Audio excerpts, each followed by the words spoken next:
तो हम आरबीआई के कार्य को थोड़ा स्थगित कर रहे हैं, आगे आने वाली क्लास में उसको जरूर समझेंगे। उससे पहले हम मौद्रिक नीति को समझेंगे कि मौद्रिक नीति क्या है, इसके उद्देश्य क्या है, प्रकार होंगे तो उसके आधार पर किस आधार पर इसका प्रकारों को वर्गीकरण करेंगे। प्रकार को पढ़ने के बाद हम विकासशील देश जैसे कि हमारा भारत, वहाँ इस मौद्रिक नीति की क्या भूमिकाएं होगी विकासशील देशों के संदर्भ में, और वहीं अंत में देखेंगे हम मौद्रिक नीति की सीमाएं, मौनी की सीमाएं। इस दोनों टॉपिक को हमने जब आरबीआई का पूरा चार्ट तैयार किया था, मैंने आरबीआई का इतिहास, उसकी संरचना, तीसरे नंबर पर उसके कार्य लिए थे, और चौथे नंबर पर मैं मौद्रिक नीति की वहां चर्चा करने के संबंध में एक बिंदु लिखा था। फिर उसके बाद में विकासशील देशों के संदर्भ में मौद्रिक नीति की भूमिका लिखी थी, फिर मौद्रिक सीमाएं। तो हम मौद्रिक उनकी भूमिका, विकासशील देशों के संदर्भ में मौद्रिक नीति की और मौद्रिक नीति की सीमाएं को भी हम मौद्रिक नीति के अंतर्गत ही समझेंगे। तो सबसे पहले हम चर्चा करते हैं कि आखिर मौद्रिक नीति है क्या। ठीक है, पहला प्रश्न अपने जहन में ये होना चाहिए कि मौद्रिक नीति अगर पढ़ रहे हैं तो मौद्रिक नीति क्या है। मुद्रा आपने पहले क्लासों में बहुत पढ़ा है, मुद्रा क्या है, पढ़ा है। मुद्रा वह है जो मुद्रा का कार्य करती है। मुद्रा के क्या अर्थ हमने देखे हैं, वस्तु और सेवाओं के मूल्य का मापक होती है। और क्या पढ़ा था, भविष्य के भुगतानों का माध्यम होता है। और क्या कार्य पढ़े उसके, हमारे जो संचित होता है, हम संचित वस्तुओं का किस रूप में भंडारण करेंगे, तो संचय का एक माध्यम होता है मुद्रा। वस्तु विनिमय पहले होता था, लेकिन आज विनिमय का माध्यम भी हमारा मुद्रा ही है। तो ऐसे मुद्रा के भिन्न भिन्न हमने 4-5 प्रकार के कार्य देखे हैं। तो मुद्रा, उसी प्रकार मौद्रिक नीति हम देखेंगे, क्योंकि यहाँ मैं मुद्रा शब्द का उपयोग करूंगा तो मुद्रा आपको पहले से की जा रही है। ठीक है, तो यहाँ पे फिर से उसको बताना आवश्यक नहीं समझूंगा। ठीक है, मौद्रिक नीति के डिफाइन करते हैं। वह नीति जो मुद्रा के प्रवाह, वह नीति, आरबीआई की वह नीति जो मुद्रा के प्रवाह, या हम कहेंगे तरलता, मुद्रा के प्रवाह या तरलता। पहले की क्लासों में मैंने तरलता के बारे में बताया था, लेकिन कुछ आप में से कुछ मात्र प्रेजेंट नहीं होंगे, तो मैं तरलता का डिफाइन करूंगा। तरलता है ही मुद्रा की प्रवाह।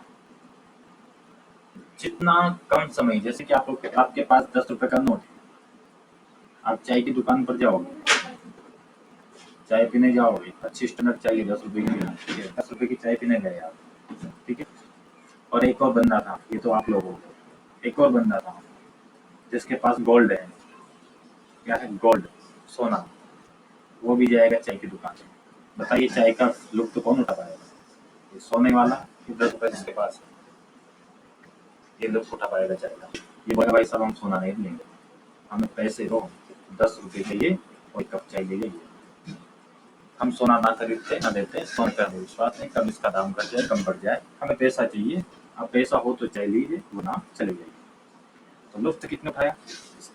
इसका मतलब यह है कि अपने पास पैसा है तो सब कुछ है, पैसा है तो मुमकिन है। पैसे से सब कुछ खरीदा जा सकता है, ठीक है, सब कुछ खरीदा, विश्वास नहीं खरीदा जाएगा वैसे अगर हम बात करो। लेकिन इकोनॉमी में अगर बात करें तो पैसा है तो सब कुछ है। इकोनॉमी के प्रोस्पेक्ट में अगर देखें हम, तो पैसे से चाय खरीद पाया, इसका मतलब ये हुआ कि पैसे की तरलता सबसे ज्यादा है।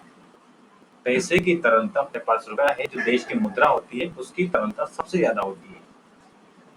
क्यों, क्योंकि ये जल्दी से किसी भी वस्तु में परिवर्तित होने की क्षमता रख रहा है।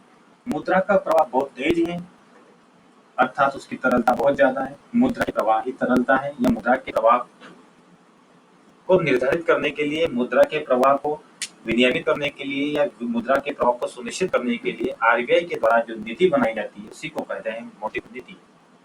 ठीक है, तो आप सिंपल सी डेफिनेशन, मुद्रा के प्रवाह ऑब्लिक तरलता,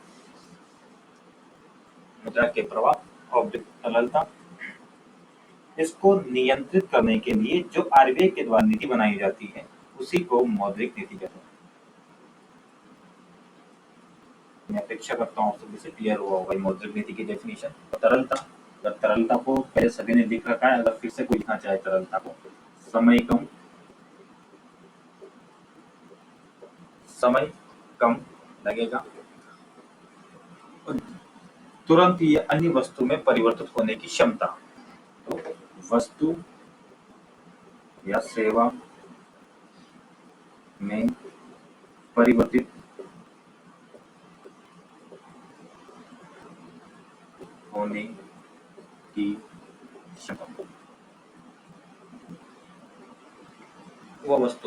तरल मानी जाएगी जिसमें समय कम लगता हो, वस्तुओं या सेवाओं में परिवर्तित होने की क्षमता रखती हो, उसी को हम तरलता के नाम से जानते हैं। तरलता लिक्विडिटी, जो जितना फ्लेक्सिबल होगा वो उतना ही तरल होगा। तरल लिक्विड, लिक्विडिटी, लिक्विड से ही निकला लिक्विडिटी। ठीक है, ये होगी इसकी डेफिनेशन। अब इसके उद्देश्य में आते हैं। उद्देश्य कोशिश करना यहाँ क्लियर नहीं होगा, जैसे हम प्रकार इसके पढ़ेंगे प्रकार के आधार ऑटोमेटिकली आपका उद्देश्य क्लियर हो जाएगा। पर पहले हम उद्देश्य जरूर जानने का प्रयास करेंगे। इसमें उद्देश्य क्या है? मौद्रिक नीति का सबसे पहला उद्देश्य तरलता का समायोजन करना। पहला उद्देश्य जिस तरलता समझी, तरलता का समायोजन, बस आप लिखते जाइए। अगर समझना है तो जैसे प्रकार हम पूरा पढ़ लेंगे तो वहां मैं कहूंगा कि आपको वहां लिखा था मैंने तरलता का समायोजन, वो क्लियर हुआ तो आप नहीं मना करोगे तो मैं फिर से बताऊंगा। ठीक है, पर यहाँ तक आ जाए उसके बाद पूछिएगा तरलता का समायोजन। कुछ चीजें ऐसी होती है जो आने वाले टॉपिक में समझ आती है। मैंने इसलिए आरबीआई के कार्य को थोड़ी देर के लिए स्थगित किया है, दिन के लिए स्थगित किया है, मेरे समय के लिए स्थगित नहीं किया, कुछ दिन के लिए समायोजन। तरलता का समायोजन होगा मौद्रिक नीति का पहला उद्देश्य। दूसरा वित्तीय स्थिरता, वित्तीय स्थिरता।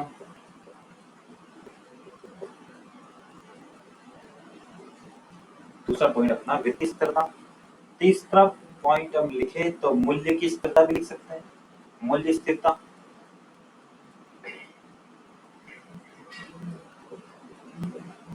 स्थिरता।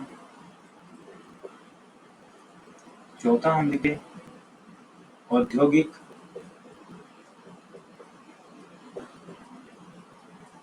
उत्पादन को प्रोत्साहन। औद्योगिक उत्पादन को प्रोत्साहन देना। पांचवा बिंदु हम लिखें, पांचवा बिंदु इसी में लिखेंगे हम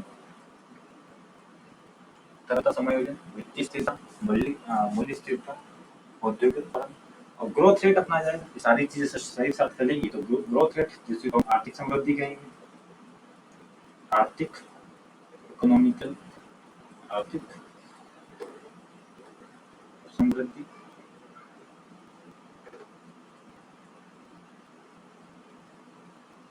इसके साथ आर्थिक विकास भी समझ सकते हो।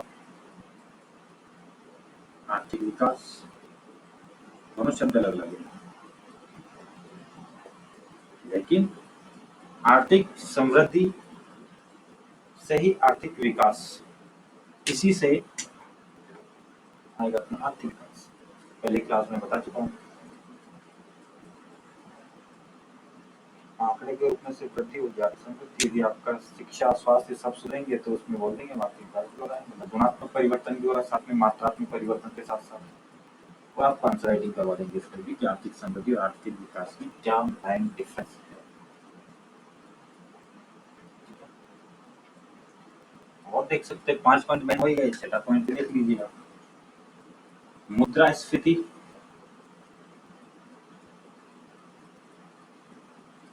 को नियंत्रित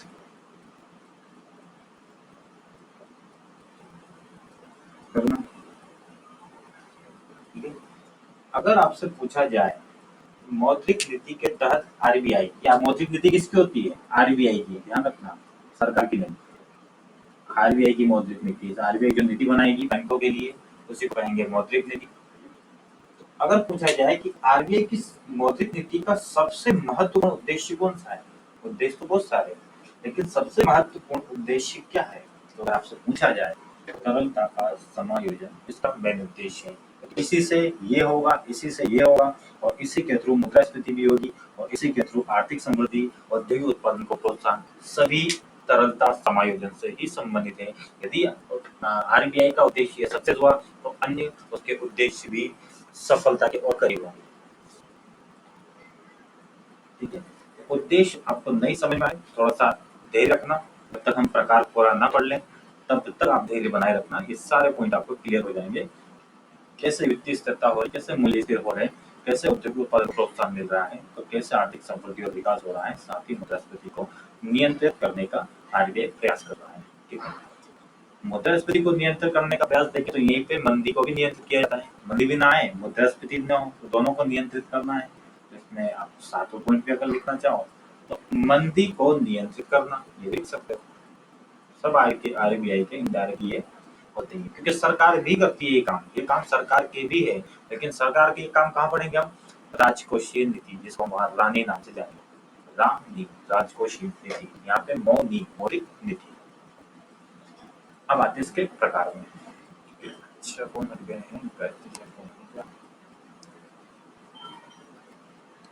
कौन हटे हैं? वो करके गए।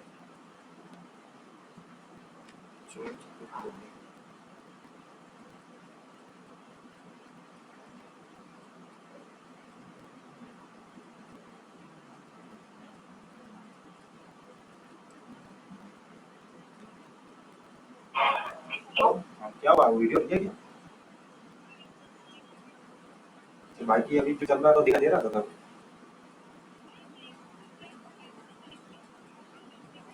अच्छा, मुझे कॉल करना चाहिए, जैसे आपका डिस्कनेक्ट है कॉल करके बता देना चाहिए। तो कनेक्ट करो, अगर हो जाए तो करके बताना मुझे। ठीक है। बाकी का आपको आवाज आ रही है ना? हाँ आ रही है। कि सनम को दिया ही रही है। अब सीधा इंटर करेंगे इसे प्रकार में। ठीक है, प्रकार के पहले आधार जानेंगे, आधार के बाद उनके जितने आधार है उसके आधार पर उसका वर्गीकरण करेंगे।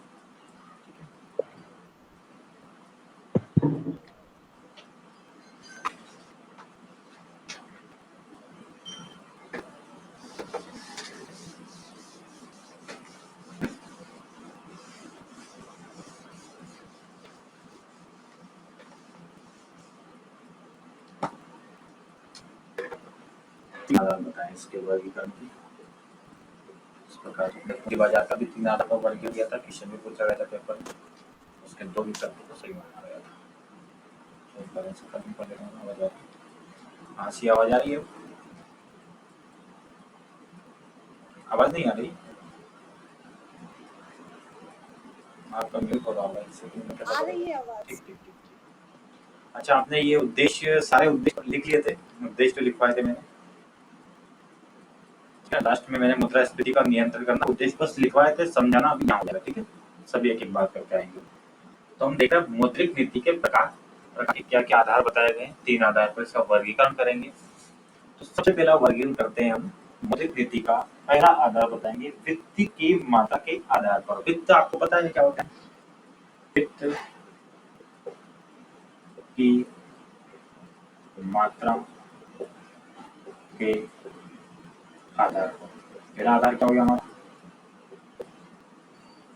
वित्त की मात्रा को कैसे कंट्रोल करेगी आरबीआई, जिससे कि आपका तरलता भी समायोजित हो जाएगी, वित्त भी स्थिर हो जाएंगे, मूल्य भी स्थिर हो जाएंगे, उद्योग भी विकास करेंगे और साथ ही मुद्रास्फीति भी कंट्रोल में रहेगी, मंदी भी ना आए, तो आर्थिक विकास भी हो। देखो सारे उद्देश्य बोल दिए मैंने, यहाँ पे जाएंगे, यहाँ पे भी आएंगे, दूसरे सभी में वो दोहराएंगे।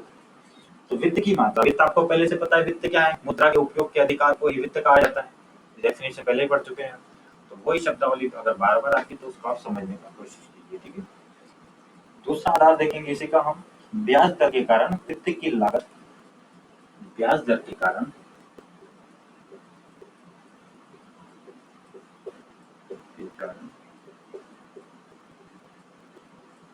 वित्त की,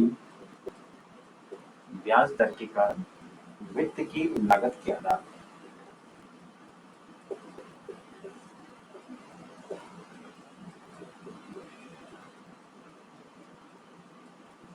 ठीक है,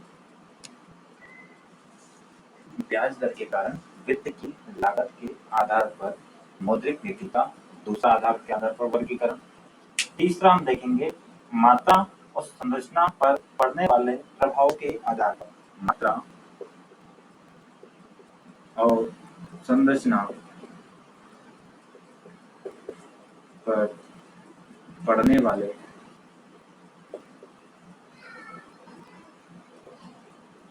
प्रभावों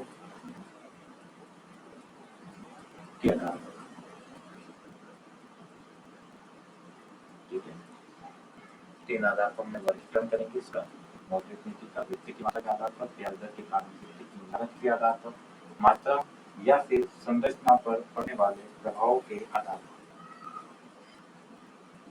लास्ट का एक बार बोल दीजिए। मात्रा एवं संरचना पर पड़ने वाले प्रभावों के आधार पर।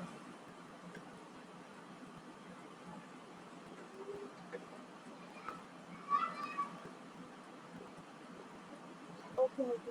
ठीक है, प्रभाव के आधार पर। तो सबसे पहले हमने वित्त की मात्रा देखी है, तो वित्त की मात्रा के आधार पर दो भागों में इसका वर्गीकरण करेंगे। एक संकुचनकारी मौद्रिक नीति, क्या पढ़ रहे हैं हम, मौद्रिक नीति के प्रकार। तो प्रकार में आ गया पहला कौन सा, संकुचनकारी मौद्रिक नीति, मौनी, संकुचनकारी मौनी। दूसरा इसका अपोजिट हो जाएगा प्रसारकारी मौनी। क्लियर, दो आधार पर वर्गीकरण कर लिया। थोड़ा समझेंगे संकुचनकारी कैसे होगा, प्रसारकारी कैसे होगा। पहले आप एक डायग्राम बना लीजिए पूरा, ताकि आपके सामने जैसे ही नजर आए तो पूरा वर्गीकरण स्पष्ट हो जाए। वित्त की ब्याज दर के कारण वित्त की लागत यदि कम पैसे की हुई, सस्ती हुई, तो हम उसको बोलेंगे सस्ती मौद्रिक नीति, सस्ती मौनी। सस्ती मौनी हो जाएगी, महंगी मौनी हो जाएगी, महंगी मौनी मौद्रिक नीति, सस्ती मौनी और महंगी मौनी, मौनी का तात्पर्य मौद्रिक नीति से। और सबसे महत्वपूर्ण आधार रहेगा हमारा मात्रा और संरचना पर पड़ने वाले प्रभाव के आधार पर। इसमें हम देखेंगे एक मात्रात्मक आधार,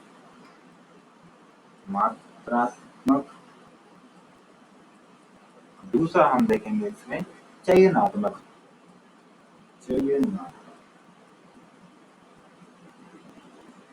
मात्रात्मक मौद्रिक नीति और चयनात्मक मौद्रिक नीति।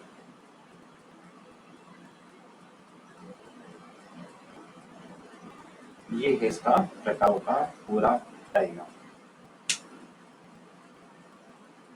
अब एक आपको एक पढ़ने का तरीका बता दो थोड़ा, कि ये जब बना लो आप, इसके नीचे इतना स्पेस छोड़ के रखिएगा, 5 से 6 लाइन, और 5 से 6 लाइन के बाद में जो समझाओ उसको सबको समझना, पूरा समझ में आ जाए, फिर आप अकेले क्लास ऑफ हो जाए। तो जो जो समझाया उसके नीचे पॉइंट, इसके नीचे 4-5 पॉइंट, इसके नीचे 4-5 पॉइंट, इसके नीचे इसके पॉइंट, इसके नीचे इसके पॉइंट, ऐसे करके रखोगे तो पूरा चार्ट एकदम सामने रखोगे, पूरा सारी चीजें सब क्लियर हो जाएगी। ताकि मैं आपको अलग अलग करके सबको समझाऊंगा, क्योंकि मेरा मेन उद्देश्य आपको समझ में आ जाए। क्योंकि मैं अगर चार्ट में कर दूंगा तो मेरा काम हो जाएगा, आपको समझाने का काम थोड़ी ना होगा। तो आप नीचे इसके 4-5 लाइन छोड़ के रखना, ताकि बाद में आप फ्री हो जाओ, क्लास से निपट जाओ, तो उसके बाद वहाँ पे जल्दी से क्विक रिवीजन के लिए आप ध्यान रख सको। अब मैं आऊंगा सीधा वित्त की मात्रा के आधार पर संकुचनकारी मौद्रिक नीति और प्रसारकारी मौद्रिक नीति। ठीक है,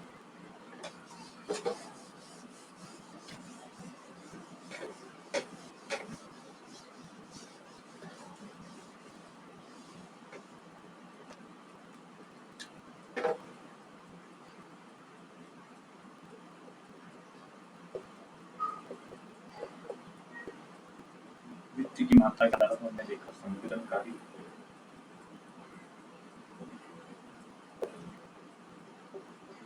और दूसरा देखा हमने प्रसारकारी।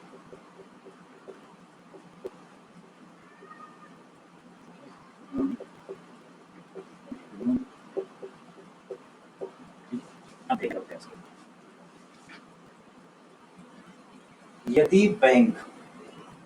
यदि बैंक क्या करेगी, आप लोग बताइएगा। बैंक है, ठीक है, बैंक हम लोग हैं, बैंक अपनी ब्याज दर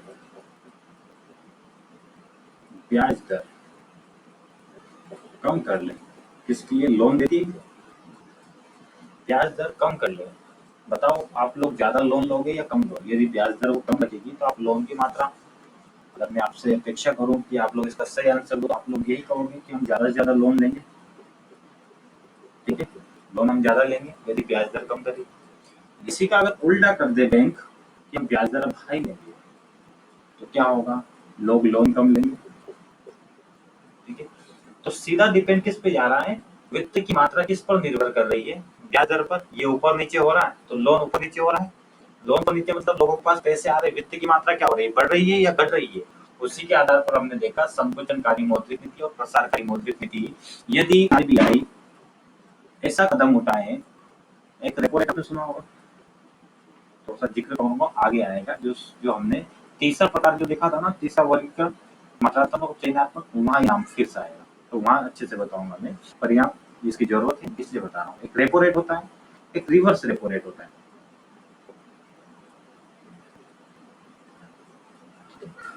इसमें क्या होता है कि आरबीआई, बस समझना है इसको, वहां सब देखेंगे, और ये बैंक, आरबीआई बैंकों को कैश देती है, मतलब यहाँ पे क्या देगी इसको, लोन समझ लीजिए आप, लोन देगी, ये इसको ब्याज चुकाएगा, फिर ये क्या करेगी जनता, हम लोग यहाँ,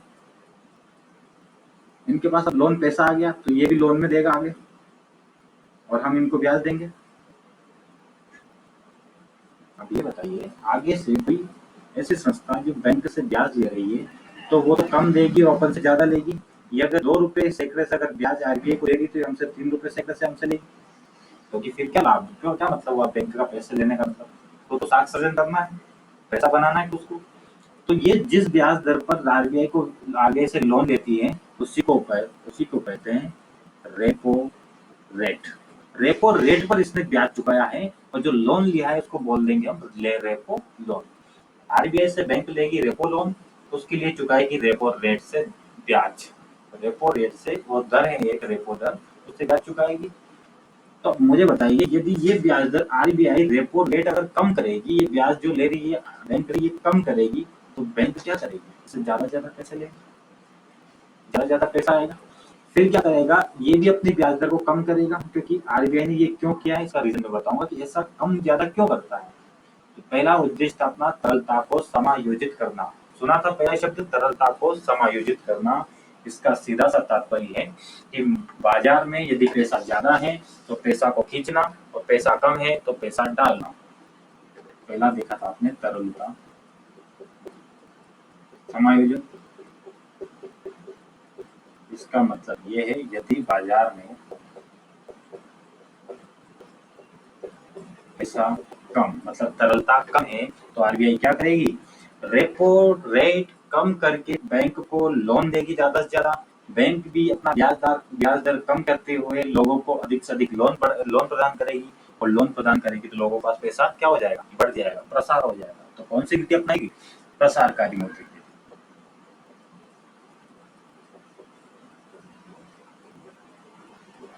बाजार में क्या था, पैसा कम था, तो आरबीआई ने क्या डिसीजन लिया, ये वाला।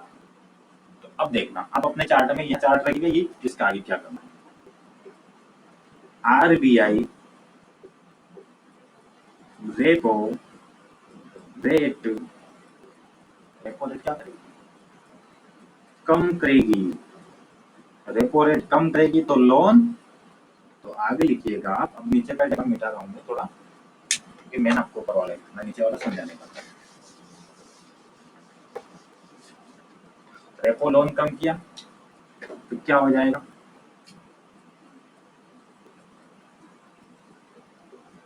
ये सिंगल एरो, आगे की प्रोसेस बता रहा है, डबल एरो करके मैं ऊपर नीचे करूंगा तो इसका मतलब बढ़ रहा है कम हो रहा है, उससे आप समझने की कोशिश करना। रेपो रेट आरबीआई यदि कम करेगी तो बैंकों को रेपो लोन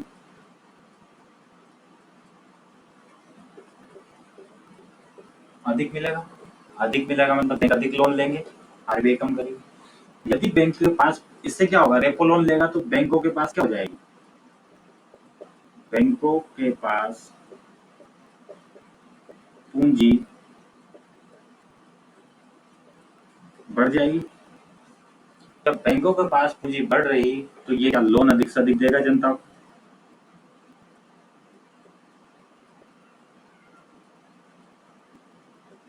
लोन अधिक देगा, लोन अधिक देगा तो जनता के पास पैसा क्या पहुंच जाएगा, बाजार में क्या हो जाएगी, मुद्रा की आपूर्ति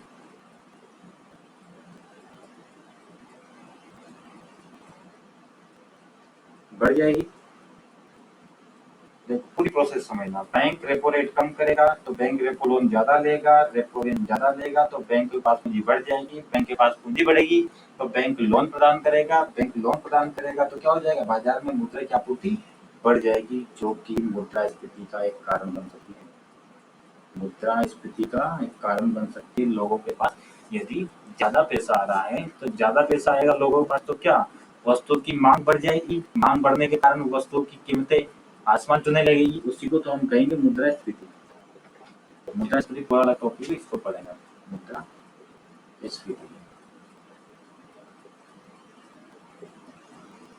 अर्थव्यवस्था के लिए नकारात्मक क्या किया था हमने, प्रसारकारी मौद्रिक नीति क्यों किया था, तरलता को समायोजित करने के लिए कि बाजार में पैसा नहीं था, पैसा नहीं था तो पैसा डालना था। अब पैसा कैसे डाल सकते हैं कि बैंक के अपने रेपो रेट कम करके बैंक को लोन प्रदान किया ज्यादा से ज्यादा, जिससे बैंकों के पास पूंजी बढ़ गई, लोन बढ़ गया, लोन दे रहा है जनता को दे रहा है सीधा, इससे बाजार में क्या बढ़ जाएगी, मुद्रा की आपूर्ति, सीधा मुद्रास्फीति आ जाएगी। और एक चीज और बताइए, यदि लोन देगा, लोन अधिक देगा, उद्योगों के पास पैसा पहुंचेगा, औद्योगिक विकास होगा कि नहीं होगा, मुझे बताइए। लोग निवेश करने के लिए तो पैसे लेते हैं बैंकों से, लोन तो ले रहे हैं निवेश करने के लिए, तो लोन अधिक लेगा तो निवेश बढ़ेगा, निवेश बढ़ेगा तो औद्योगिक उत्पादन,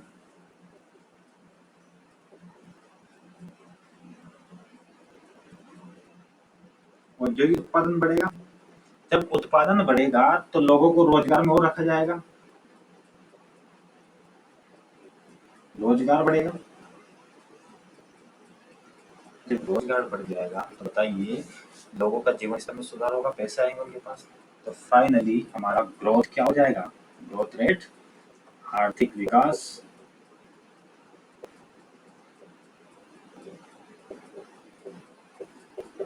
बढ़ेगा। उद्देश्य में लिखा था मैंने, आर्थिक विकास होगा, औद्योगिक उत्पादन बढ़ेगा, मैंने लिखा था औद्योगिक उत्पादन को प्रोत्साहन मिलेगा, मुद्रास्फीति को कंट्रोल करना ये भी लिखा था। तीन शब्द ही यहाँ पे आपके, आर्थिक विकास, औद्योगिक उत्पादन में बढ़ना और मुद्रास्फीति। तो एक चीज आपको यहाँ दिखाई दे रही होगी कि जब जब आरबीआई बाजार में पैसा डालने का प्रयास करती है तब तब हमें आर्थिक विकास के साथ साथ मुद्रास्फीति का भी सामना करना पड़ता है। आर्थिक विकास हो रहा है लेकिन साथ में हमें महंगाई का भी सामना करना पड़ रहा है। तो इस दोहरी समस्या नहीं, एक अच्छी समस्या, अच्छा चीज और दूसरी एक समस्या पैदा हो रही है। तो यह भी मुद्रास्फीति, यहाँ पे एक लाइन अपन बोल सकते हैं कि मुद्रास्फीति भी एक स्तर पर अर्थव्यवस्था के लिए सकारात्मक होती है। क्योंकि मुद्रास्फीति कब आएगी, जब आप लोन ज्यादा से ज्यादा दो, लोन कभी ऐसी जगह पहुंच गया बाजार में जहाँ पे पैसा बढ़ गया है तो मुद्रास्फीति ला देगी। यही लोन यदि निवेश के रूप में कन्वर्ट हो गया तो औद्योगिक उत्पादन बढ़ जाएगा, फिर रोजगार बढ़ जाएंगे, रोजगार से आपका आर्थिक विकास सुनिश्चित होगा। तो यदि आपसे पूछा जाए कि प्रसारकारी मौद्रिक नीति पर एक छोटी सी टिप्पणी लिखिए तो आप यही कहोगे सबसे पहले कि आरबीआई के द्वारा रेपो रेट को कम किए जाने से रेपो लोन बढ़ जाएगा बैंकों के पास, जिससे कि वो अधिक से अधिक मात्रा में लोन दे पाएगा। क्यों, क्योंकि उसके पास पूंजी की मात्रा बढ़ गई है। ये लोन यदि किसी औद्योगिक क्षेत्र में पहुंचे निवेश के माध्यम से तो आर्थिक विकास सुनिश्चित होगा। यदि यही पैसा एक घरेलू क्षेत्र तक पहुंच गए तो उससे मुद्रास्फीति 100% बढ़ जाएगी। 100% नहीं बढ़ेगी, इसका मतलब अभी जो उससे बढ़ती जाएगी, कहने का मतलब ये कि बढ़ेगी, मतलब इतना कॉन्फिडेंस रहेगा कि हाँ यदि बाजार में पैसा पहुंचा तो मुद्रास्फीति बढ़ना स्वाभाविक है। अभी जो प्रोसेस मैंने लिखी जस्ट इसका उल्टा हो जाएगी, सब कुछ गाड़ी मौद्रिक नीति। अब आरबीआई को क्या लगा कि पैसा बाजार में ज्यादा पहुंच गया है, इसको खींचना है, हम इसको क्या करना है, खींचना है। पैसा खींचने को देखते हैं कैसा बना। ये सारा नोट कर लिया नीचे वाला आप सभी ने? अगर जिसने नहीं किया स्पीकर ऑन करके बताइएगा कि नहीं किया, नहीं तो मैं इसको रख करूँ। सबने लिख लिया होगा, लेकिन यहाँ पर नहीं दिखाई दे रहा, तो यहाँ मैंने लिखा है बाजार में मुद्रा की आपूर्ति बढ़ना। बाकी इसको रख करते हैं।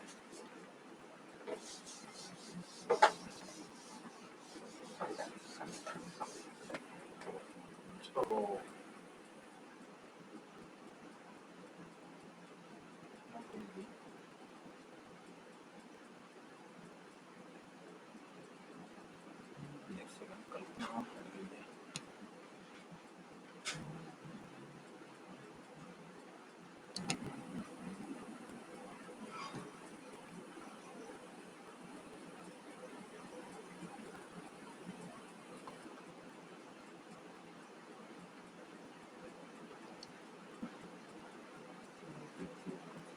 हेलो। ठीक ठीक ठीक ठीक। अच्छा ये पहले का तो लिखते हैं ना, प्रसारकारी बता रहा है। ठीक ठीक, कनेक्ट करो।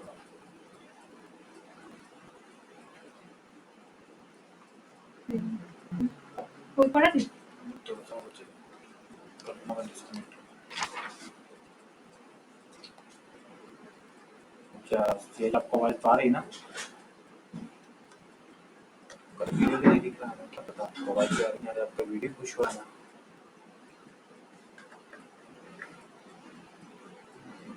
चैनल का भी पुश हो रहा है।